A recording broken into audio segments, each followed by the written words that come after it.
MLS is back after an international break. Charlotte FC getting ready for yet another home match at Bank of America Stadium. They are riding a high. They are still unbeaten on this homestand that they're currently on, and coming back to the bank with Philadelphia coming to town. And joining us today on WCNC Plus on the pitch, Tony Husband, who was in the booth, last match when Charlotte FC had a historic game, putting up 6 goals against New York Red Bulls. And they're going to hope to capitalize in the same way this coming weekend against Philly. I want to look back at that one, 6-1 against New York Red Bulls. What were some of your big takeaways that you saw from what Charlotte was able to do against New York Red Bulls? Well, I think on the whole, it was a really clinical performance from Dean Smith's side. You know, they created a lot of goal chances. They put them away. And they really they played a kind of rope-a-dope style that Dean Smith said that they would do coming into that game. They were going to sit back a little bit. They were going to let the Red Bulls, who are a young team and maybe have a little touch of naivety about them at times, come onto them, and then they could turn them and get behind them, and they could punish them. And the experienced players that Dean Smith can turn to in his team, I think, won out on that night. And you'll probably see that happen against the Red Bulls, for the Red Bulls, a few times during this season. This Charlotte team, you know, they have been around the block. They know how to beat teams. They're very, very good, of course, at the bank. And they dispatched the New York, or Red Bull New York, very, very efficiently. In a way, I think that sent out a message to the rest of the league again, which is clear that after 3 home games now and 7 points from a possible 9 at home, that Charlotte are going to be a very, very strong home team again in MLS this season. Absolutely. They had 5 different goal scorers in that match. Good to see some of those players like Kerwin Vargas getting a goal to go. Of course, Wilfred Zaha getting one. And then a brace from Archie Goodwin, his first in MLS. So then he doubled it and made a second one. How cool is it to see some of the newer faces like an Archie Goodwin, who's joining the league, really making an impact coming in as a substitute in this match? I think it's a really important point, actually, and Archie Goodwin's 2 goals could prove to be 2 of the biggest goals you see Charlotte players score this season. Now, the reason why I say that is because this is a guy that came into the league from the A-League in Australia last year, played a few minutes towards the end of the season. He looked like he was full of energy, but ultimately didn't get too many opportunities. And he's going to start this season, and has started this season, as the number 2 striker behind Idan Toklamati. And when you're a team like Charlotte that effectively plays one-point man at the top, then you're going to have to kind of wait for your chance. You're either going to have to wait for Toklamati to be out of form and you get the start, or you're going to have to do things that further push you into the minds of the head coach, Dean Smith, to get him on the field. So first goals for 11 months for Archie Goodwin. And I joked to Dean Smith that in many ways Archie probably looked 2 feet taller when he went on the training ground the following week, because it's amazing how goals can improve a player's confidence. And Goodwin is a player who thrives on goals. That's what his job is. There's no other argument about what kind of player Archie Goodwin is and what you want from him. You want him to score goals. He's there in the team or in the squad. He's brought to Charlotte to score goals. So that was a really important brace, I felt, albeit at the end of the game against Red Bulls. And it'd be very interesting to see now how he can kick on from that, whether he gets a few more minutes as well from Dean Smith to enable him to kick on from it as well. Confidence is the key word there, and that's something that we talked with Dean Smith about earlier this week too. You know, you're riding such a high note after a massive result, most goals in a single match in their short history, albeit.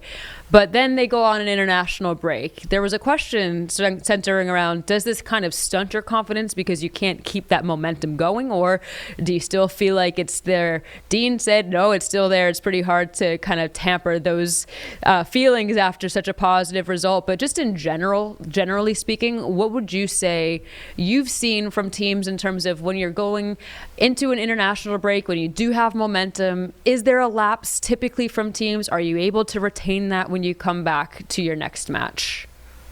Well, I think the international break sometimes is a blessing and sometimes a curse, isn't it? I mean, if you look at this game this weekend, for Charlotte, you would argue 2 weeks ago they didn't really want to have to go into a break off the back of scoring 6 at home. And as I mentioned, taking 7 points from a possible 9 at home as well has been a good return. after not the easiest start to the season with that draw on the opening weekend in St. Louis and then that horrible game at the LA Galaxy, which they will hope that was very much just an aberration of the night on the long trip out west.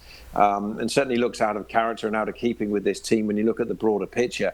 And then you look at Philadelphia, who I think the break couldn't have come soon enough for. They have spiraled through the first few weeks of the season against a backdrop of having to play CONCACAF Champions Cup games as well. So they've had a lot of traveling to do. They've been down into the Caribbean. They've had to play in Mexico in very, very hostile atmospheres. They'll learn from that, and that will help them in the longer term. But nevertheless, it's all compounded the fact that this has been a very difficult start for the defending Supporters' Shield champions. So they needed this break. It's given them a chance to have a big reset. We'll see the outcome of that this weekend. But, of course, they've had a few players away, more players away, actually, than Charlotte had. It was only really Tim Ream that was away for the Crown. So Dean Smith's had this group to work with the last couple of weeks. And I'm sure he will have benefited from that time as well, because as good as pre-season can be, and you want to get the season started, coaches always value that little bit of time they can have with their players as well. Absolutely. I want to go back to Tim in more just of that defensive back line as well, too. In this 3-match homestand so far, between the last 3 matches, Charlotte has scored 9 goals and they've only allowed 2. And this has been with a bit of a rotated lineup from probably what they would like. Of course, with the loss of Adilson Malanda, that's a big hole to fill. And they haven't done that just yet because they brought in Henry Kessler. He has yet to make his debut for Charlotte FC. So they've had guys like Andrew Privet play. They've had guys like Morrison Agimon stepping in as well. What have you made of what this back line has been able to do that is finding success largely?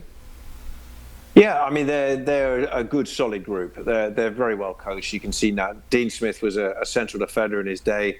Indeed, I watched him and commentated on some of his games when he was a player in England. So, you would always expect to have a very organised and resolute group in front of a fine goalkeeper in Christian Kalina as well.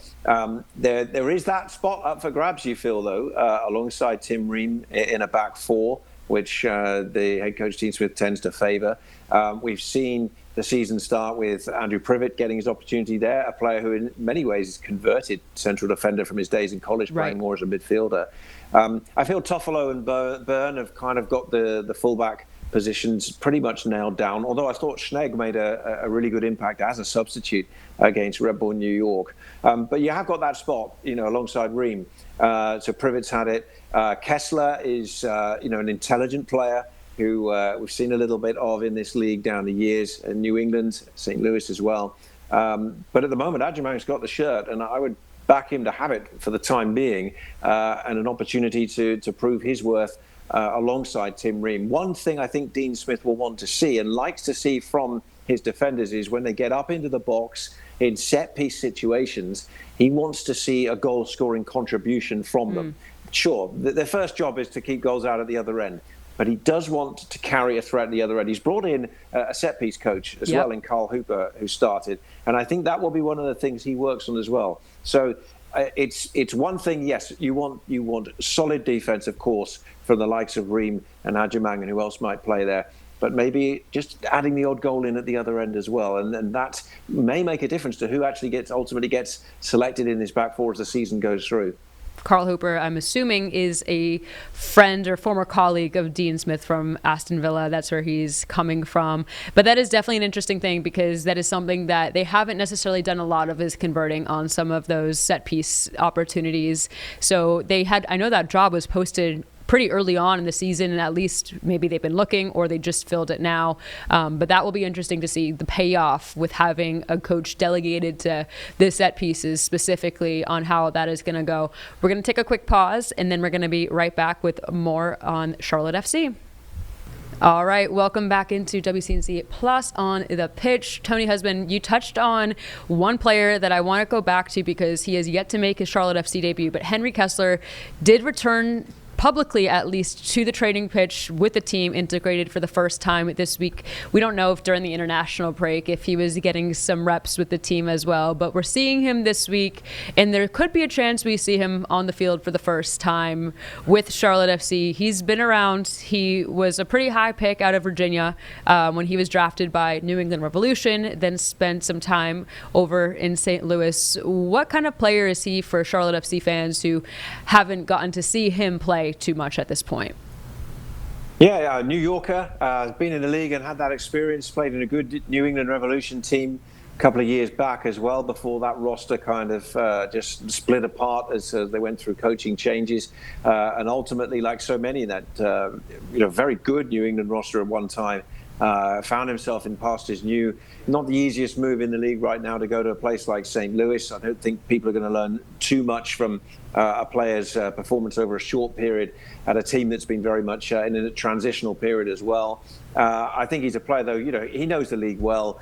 He's a very thoughtful, mindful player. If his pre-game routine is anything to go by, I've watched him do this several times over the years. He'll go out there very early on, hour and a half before the match, before the teams are actually out there doing a warm-up, and he'll just go through some progressions out there on the field, just putting himself in certain situations, just assessing the field, and just working out his positioning and things, and just obviously talking himself through the game. It's obviously part of his mental routine going into a match. So Charlotte fans will probably remember as well, actually, he scored the lone goal for the Revs in an opening day win a couple of years back at the Bank, a rare victory for the opposition at the Bank. So he has come back to haunt Charlotte in the past, and I think fans will be happier now to see him wearing a Crown shirt.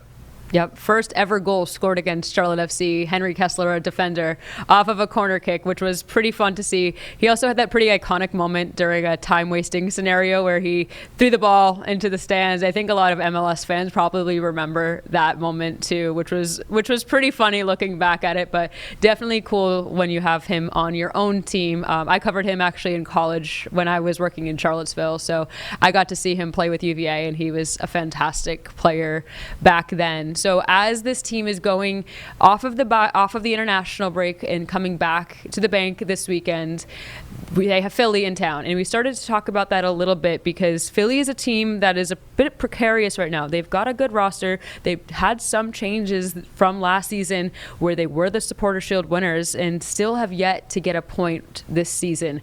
What would you say is the root of Philly's problems currently? Well, I think when you look at this Philadelphia Union team, although stylistically they're not going to be very different from what they were before, they're set up to do the same kind of jobs, a very vertical, a very in-your-face style of soccer under head coach Bradley Carnell, who makes no apologies for the way his team is going to play. There's nothing that you need to go deep down and kind of uncover when you're taking on a Philadelphia Union side. You generally know what their approach is going to be, the importance of, for example, their fullbacks pushing forward and getting balls into the box, creating chances, and as I mentioned, being very in your face and getting forward. But one area where they're different is they said goodbye to some players over the postseason, and those players amounted to over 1,000 appearances in Major League Soccer. You think of Kai Wagner, the defender, Jakob Lesnes, who's moved across to the West Coast with Los Angeles Galaxy now. And one or two players also are getting older, like Andre Blake, the goalkeeper, fantastic goalkeeper, one of the best goalkeepers of the last decade in MLS.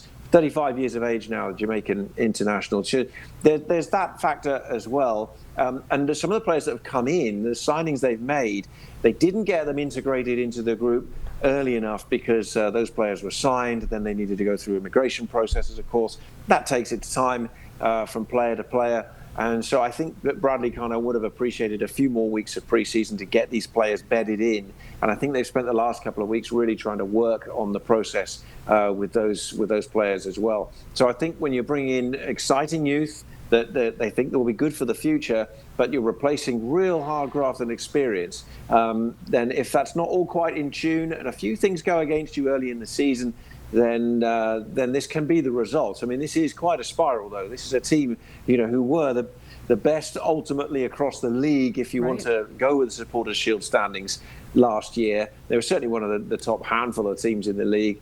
Ultimately crashed out in the playoffs. But to start the season 0-5 is a pretty bad return. And people will say, well, they haven't lost any of those games really too badly, but 0-5 is not good.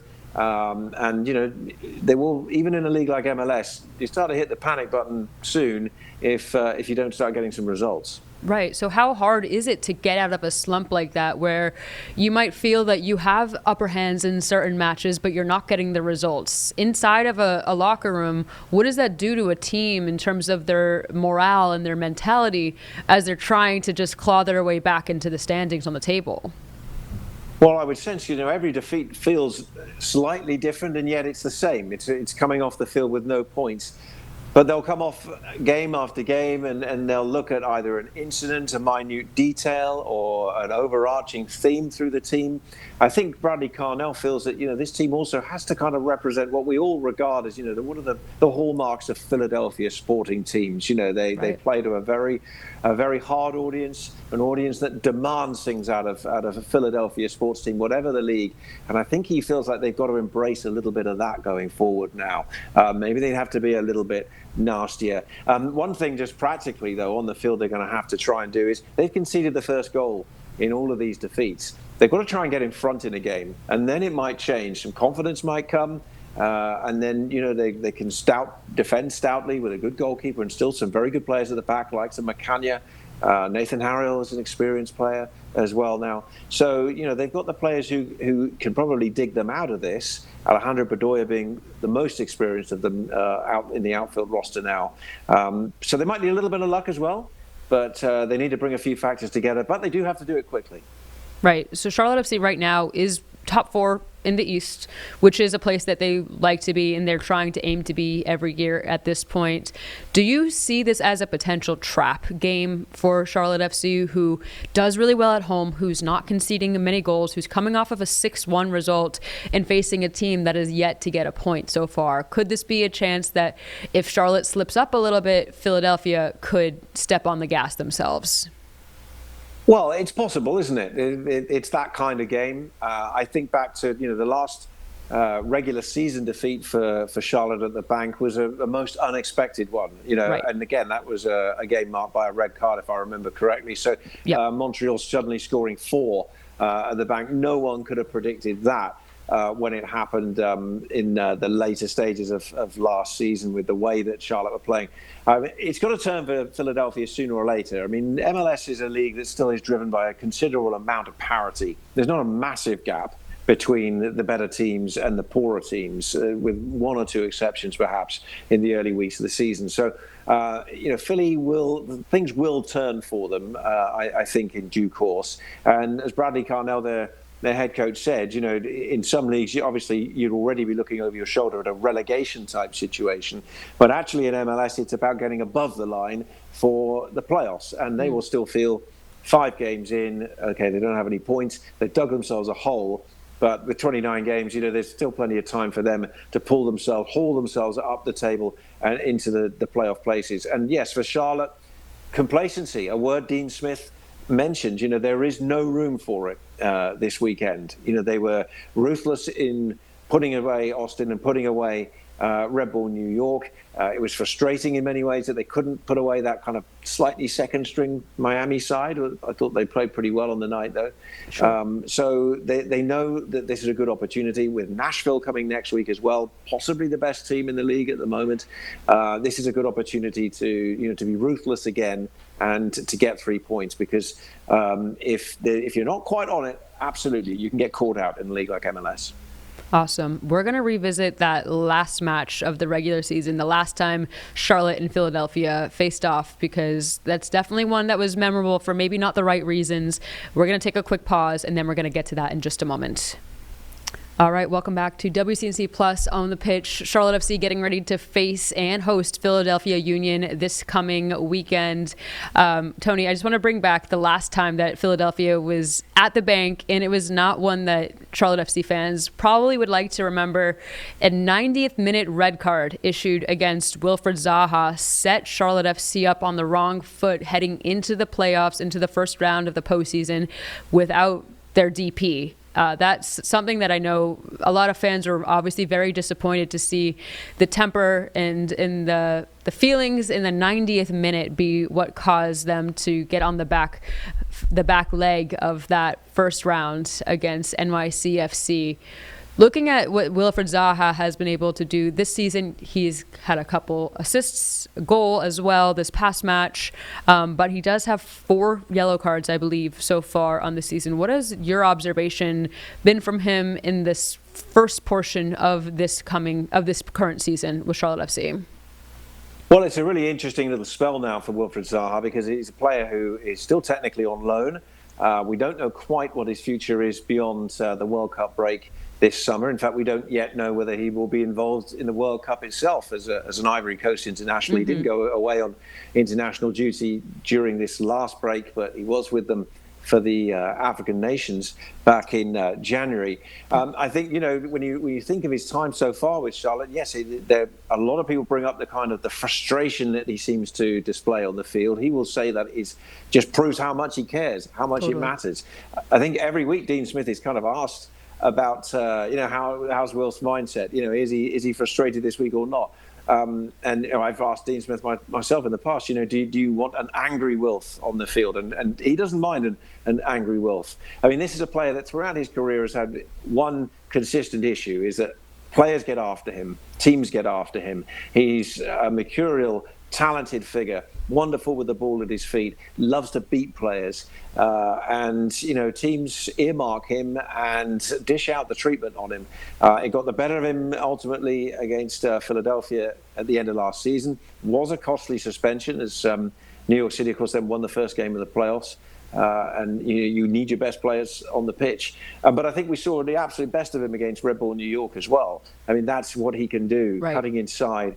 And a wonderful finish into the corner, top quality finish from a player who, he's not quite able to do some of the things that I can remember well. I watched him at Palace do in his early days. It's a little bit harder for him sometimes to drop that shoulder, get past players. I think that's just age, and you lose a little bit of a step.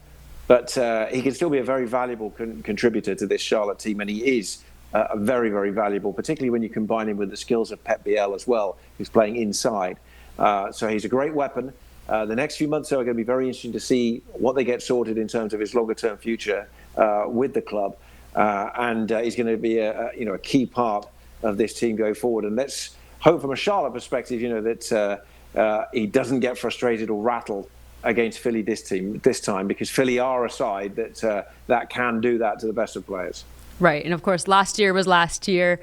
Anything could happen this coming year. But it is true. And it'll be interesting to see, like you mentioned, come this summer, what is done with his loan. Charlotte FC general manager Zoran Krneta did say earlier he's going to have to start scoring and assisting before we start really talking about any sort of longer term extension or anything like that. So he is putting numbers out there too now. He got a goal. He's had assists. So it will be interesting to see come June what they decide to do. He's outwardly said his family likes the city. He's happy here. So where that weighs in, Wilf from our side has said that he doesn't know anything other than my agent will deal with it. That's nothing in my control at this point. So he's just trying to, put the best Wilf out there every time he can.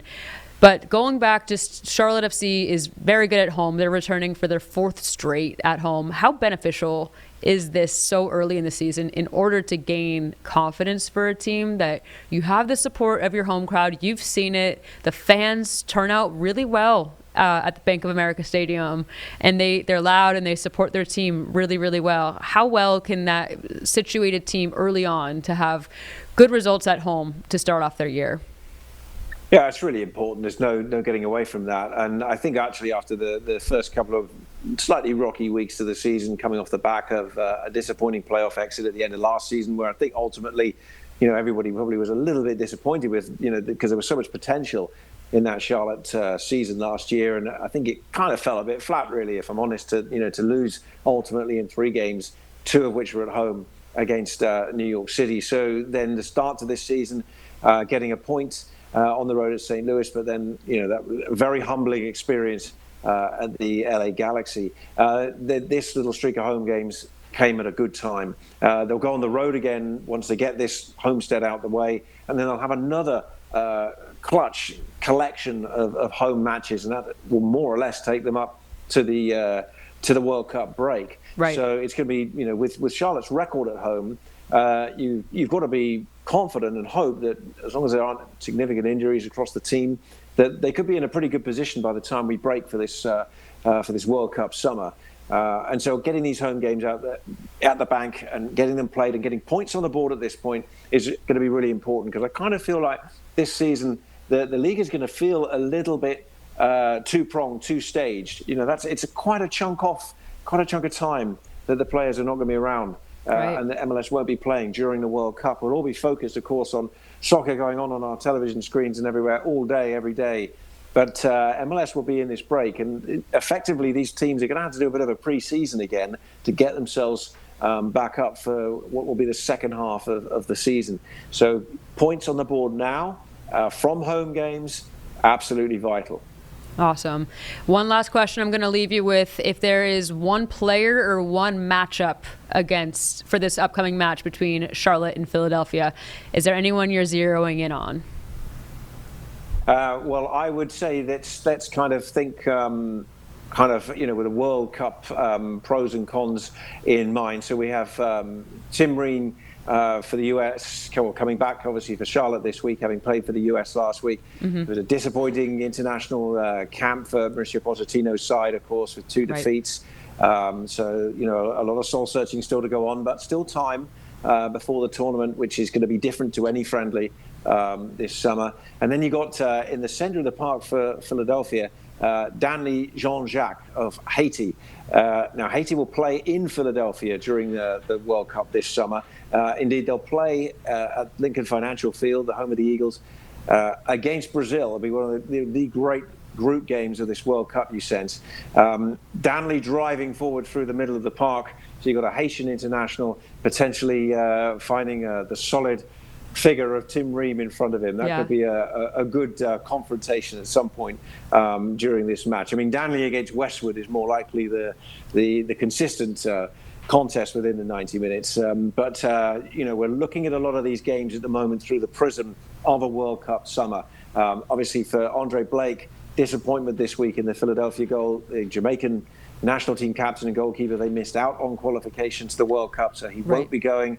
So, how does he bounce back from that great disappointment, of course, in the midweek? And then, we obviously all looking forward to, what the World Cup can offer for this country and for Canada and Mexico this summer. And Tim Ream is going to be front and center, a big part of that with the US men's national team this summer.